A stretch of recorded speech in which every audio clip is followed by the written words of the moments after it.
UP TET C TET परीक्षा हेतु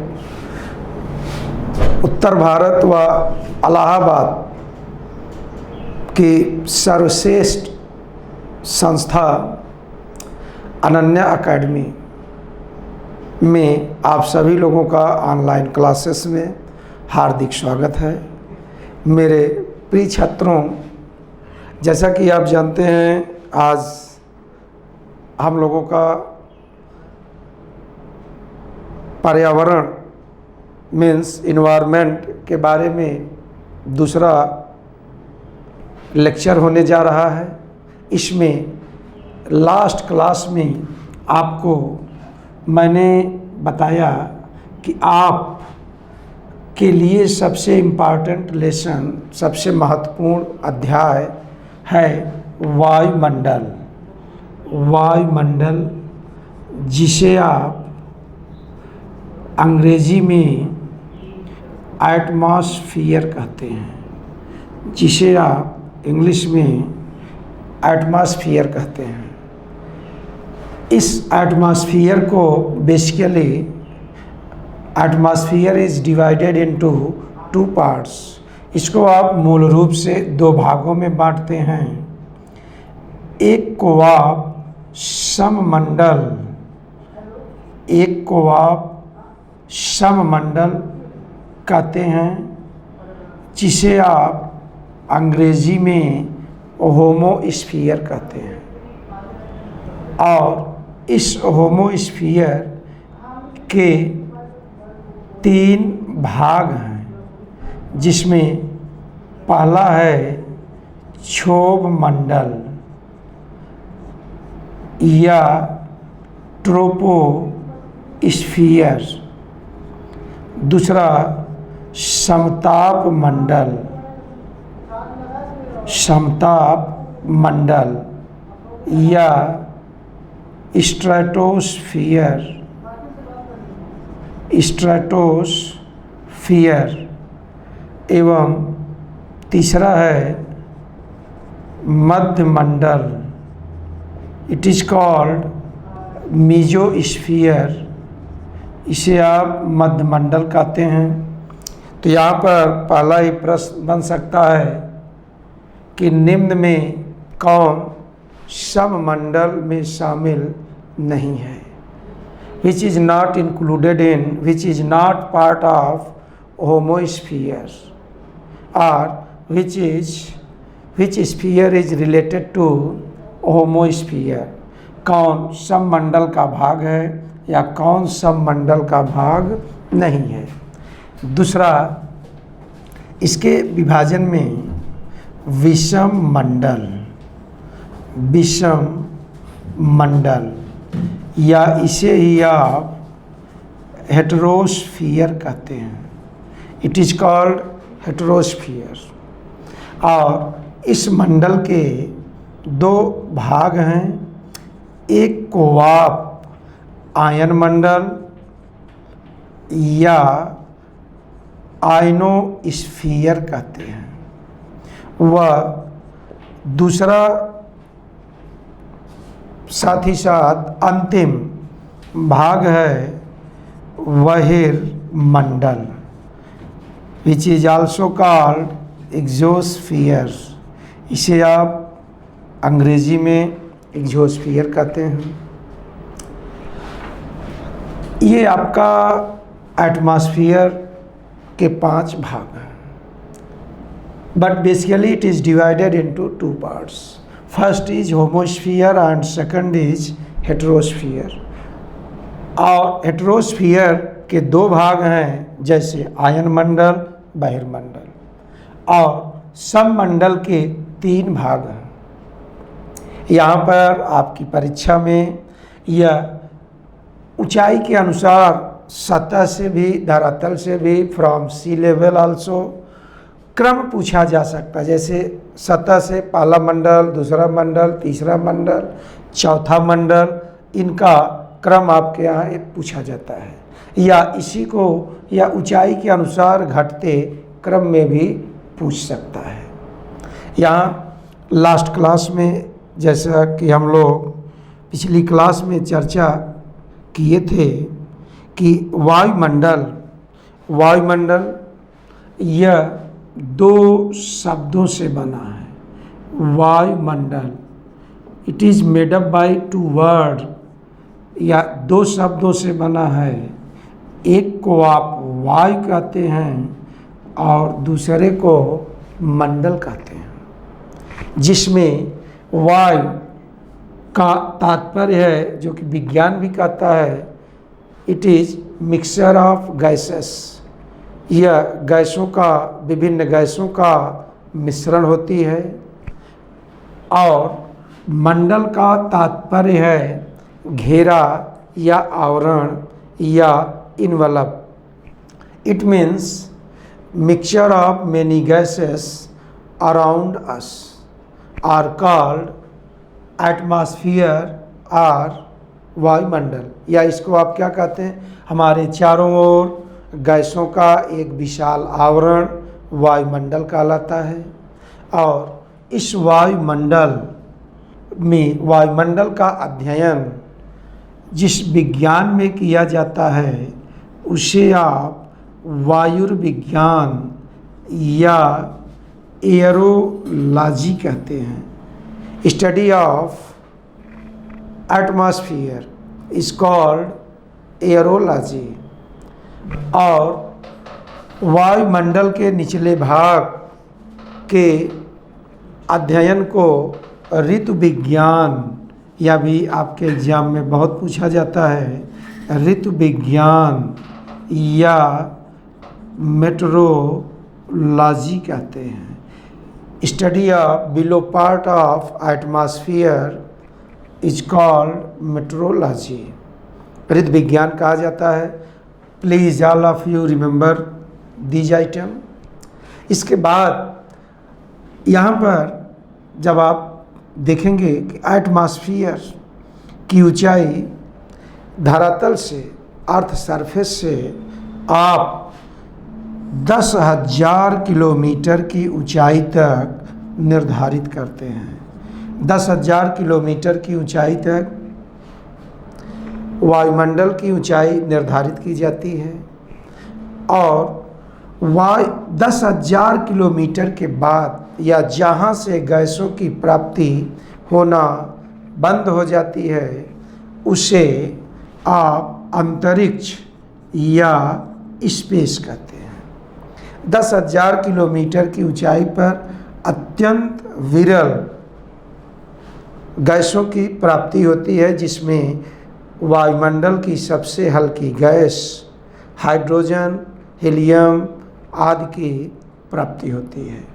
यहाँ वायुमंडल में विद्वानों के अनुसार यह विश्लेषित किया गया है कि इस वायुमंडल में लगभग सतह से लेकर के 32 किलोमीटर की ऊंचाई तक में CO2 गैस की प्राप्ति होती है। सतह से 32 किलोमीटर की ऊंचाई तक में CO2 गैस की प्राप्ति होती है, एवं 64 किलोमीटर की ऊंचाई तक में ऑक्सीजन गैस की प्राप्ति होती है। वह 165 किलोमीटर की ऊंचाई तक में नाइट्रोजन गैस की प्राप्ति होती है। यहाँ प्राप्ति का अभिप्राय है विरल रूप में ही सही, लेकिन इन गैसों की यहाँ तक प्राप्ति होती है। लेकिन भारी गैसों का संकेंद्रण निचले भाग में प्राप्त होता है।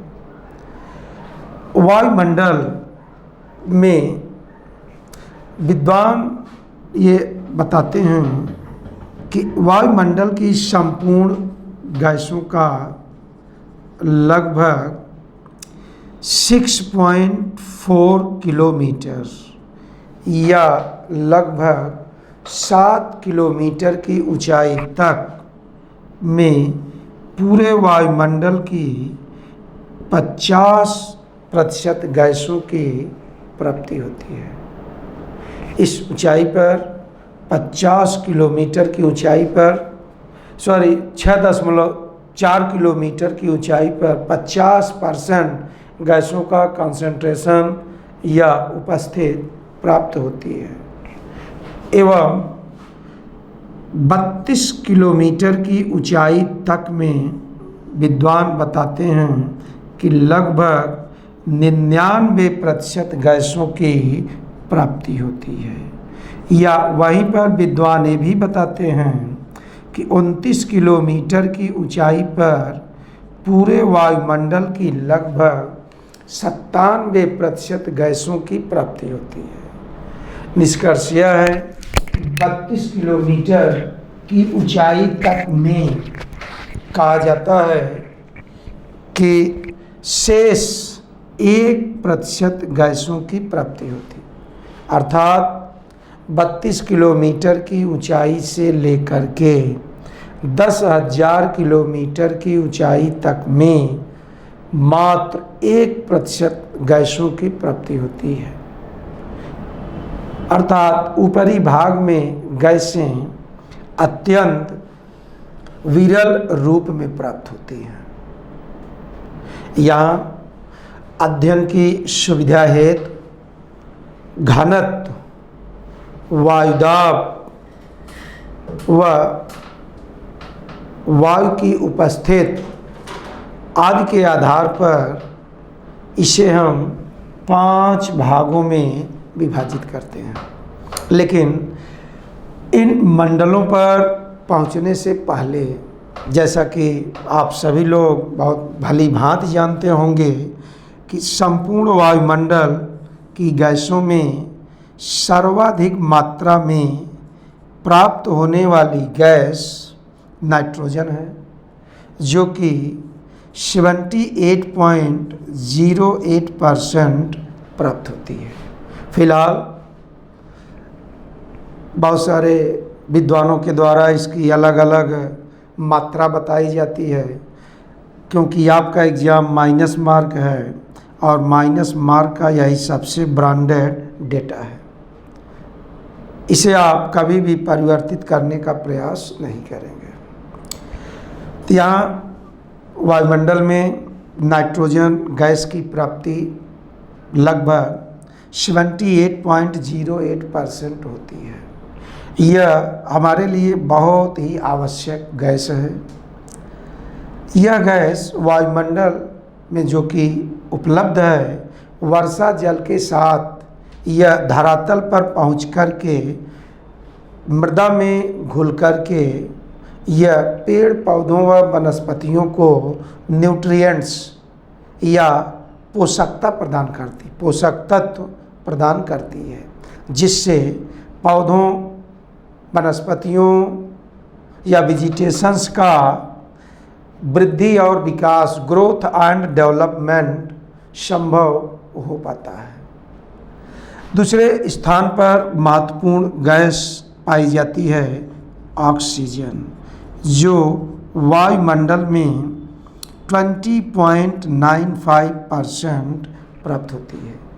इसे आप छोटी क्लास में लगभग 21% पढ़े होंगे, तो अब आप माइनस मार्क एग्ज़ाम के लिए आपको जो है हम लोग पोषित कर रहे हैं, और इसे भी आपको इसी डेटा पर टिक करना होगा। 20.95% ऑक्सीजन की प्राप्ति होती है।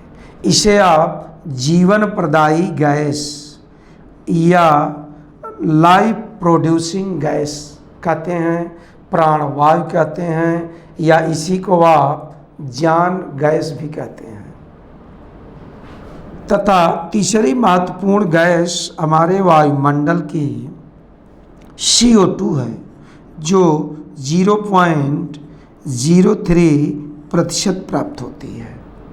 और यह इतनी आवश्यक गैस है कि it maintain the average temperature of earth surface. यह धरातल के औसत तापमान को बनाए रखने में मददगार होती है। Helpful to maintain the average temperature of earth surface.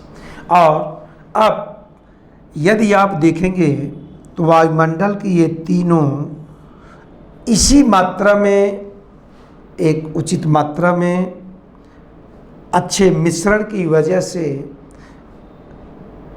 कुल 8 ग्रहों में पृथ्वी जैसे ग्रह पर जीवन संभव है। ये तीन की तीनों गैसें जीवन प्राप्ति है अत्यंत आवश्यक है। इसके अलावा भी कुछ गैसें यहाँ पर प्राप्त होती हैं जिसे आप आर्गन कहते हैं। यह भी आपकी परीक्षा में पूछा जाता है, जो 0.95% प्राप्त होती है। और एक और महत्वपूर्ण गैस जिसको आप कहते हैं हीलियम, 0.0005%, इट मीन्स 000 की मात्रा में प्राप्त होती है। हाइड्रोजन की प्राप्ति 0.00005%, इट मीन्स 4 टाइम 0। और यहाँ पर वाटर वेपर या जलवाष्प की प्राप्ति 0.1% to 0.4 तक होती है। इसी में ब्रोमीन, क्लोरीन, आयोडीन, जेनान, क्रिप्टॉन, नियान, नाना प्रकार की गैसों की प्राप्ति होती है। लेकिन अभी तक लगभग आपके एग्जाम में भी व अन्य समस्त परीक्षाओं में भी इससे अधिक की गैसों को नहीं पूछा गया है। और यहाँ पर जो सबसे कठोर प्रश्न दिखा था पिछले वर्षों में, वह है arrange the sequence of below written gases. ये जो गैसें लिखी गई हैं इनका डिसेंडिंग ऑर्डर में क्रम लिखना था। तो आप इसे याद कर लीजिएगा। और इसी के बाद अब हम लोग देखेंगे, जैसे वायुमंडल को आप 5 मंडलों में विभक्त करते हैं। इन 5 मंडलों में सतह से ऊंचाई पर जाने पर जो प्रथम मंडल प्राप्त होता है, इस मंडल का नाम है क्षोभ मंडल। क्षोभ मंडल। धरातल का तात्पर्य है यहाँ earth surface, from earth surface. लेकिन समस्त ऊंचाइयों का मापन सी लेवल से किया जाता है। ये बात आपके दिमाग में होनी चाहिए। एक समस्त ऊंचाइयों का निर्धारण सी लेवल से किया जाता है, लेकिन ये जब भी प्रश्नगत आपसे पूछा जाएगा अर्थ सरफेस अर्थात धरातल, और इस अर्थ सरफेस से प्रथम मंडल की ऊंचाई भूमध्य रेखीय क्षेत्रों में 18 किलोमीटर और पोलर एरिया और ध्रुवीय क्षेत्रों में इसकी ऊंचाई 8 किलोमीटर तक निर्धारित की जाती है, तथा इस मंडल की एवरेज हाइट, इस मंडल की औसत ऊंचाई 14 किलोमीटर निर्धारित की जाती है। और कल भी आपसे निवेदन किए थे, यह इसका आप गणितीय आधार नहीं लेंगे। एवरेज औसत निकालना तो 18 + 8 डिवाइडेड बाई 2, ये वैज्ञानिकों के द्वारा बताई गई घटना है, जिसकी ऊंचाई, औसत ऊंचाई 14 किलोमीटर निर्धारित की जाती है। ऐसे मंडल को आप क्षोभ मंडल या ट्रोपोस्फीयर कहते हैं। इस मंडल के कई नाम हैं, इसे आप विभिन्न नामों से पुकारते हैं, जिनमें सर्वप्रथम आप कह सकते हैं कि इसे आप विक्षोभ मंडल कहते हैं। विक्षोभ मंडल के साथ ही साथ समवहन मंडल के नाम से भी जाना जाता है। इसे आप मिश्रित मंडल, this is also called mixed sphere, इसे आप परिवर्तन मंडल के नाम से भी पुकारते हैं। चूँकि निर्माण संरचना के क्रम में ये सर्वप्रथम है, अतः इसे आप प्रथम मंडल कहते हैं और प्रथम या पांचों मंडलों में सबसे नीचे है, अतः इसे अधोमंडल के नाम से जाना जाता है। साथ ही साथ इस मंडल को आप सघन मंडल भी कहते हैं।